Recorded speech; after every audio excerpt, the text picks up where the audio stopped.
सागर एक जगह है मध्य प्रदेश में, वहां पर एक बिहारी जी का मंदिर है। बहुत ध्यान से सुनिएगा। तो वहां बिहारी जी का मंदिर है, तो वहां बिहारी जी की गौशाला भी छोटी सी, तो वहां गैया की सानी भी पुजारी जी करते थे, बिहारी जी की सेवा भी पुजारी जी करते थे। सानी समझते हैं? भूसा आदि उसमें चारा आदि मिला करके गाय के लिए उपयुक्त उसको बनाना, उसको सानी कहते हैं। तो पुजारी जी बेचारे पूजा भी करते, सेवा भी करते, गौशाला में सानी भी करते, सब करते। आज पुजारी जी पता नहीं क्यों श्रमित ज्यादा हो गए, तो गैया की सानी नहीं करी उन्होंने। तो स्वयं बिहारी जी गए सानी करने, ठाकुर जी निकल के गए और सानी करके आए। इतने में पुजारी जी लौटे आए, तो ठाकुर जी दौड़ करके गए और जाके ऐसे खड़े हो गए। जैसे ही ठाकुर जी जाके खड़े हुए, तो पुजारी जी ने क्या देखा, गौशाला से लेके मंदिर तक पूरे ऐसे भूसा पड़ा हुआ। मंदिर में जैसे ठाकुर जी को था, ठाकुर जी के हाथ पर गैया की सानी के सब भूसा लगे हुए थे। पुजारी जी समझ गए, बोले जय जय, आज मैं भूल गया तो आप सानी करके आए गैया की।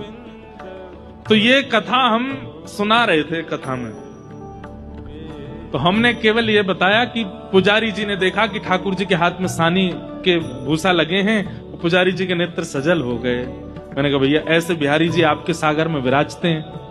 अब इतना कहकर के कथा विश्राम हो गई। हम जैसे जाने लगे, एक बालक दौड़ा दौड़ा आया, बोले महाराज जी आपने क्या कर दिया? मैंने क्यों? आपने कथा सुनाई कि बिहारी जी सानी करके आए हैं, अपने आसन पे आके बैठ गए हैं, पुजारी जी आकर के उनको देख करके रोने लगे और आपने वही कथा विश्राम कर दी। मैंने इससे आगे कथा है भी नहीं। अरे कम से कम इतना तो बोल देते कि पुजारी जी ने कपड़ा लेके ठाकुर जी के हाथ पहुंचे, अब रात भर ठाकुर जी के हाथ में सानी लगी रहेगी। आपने कथा वही विश्राम कर दी।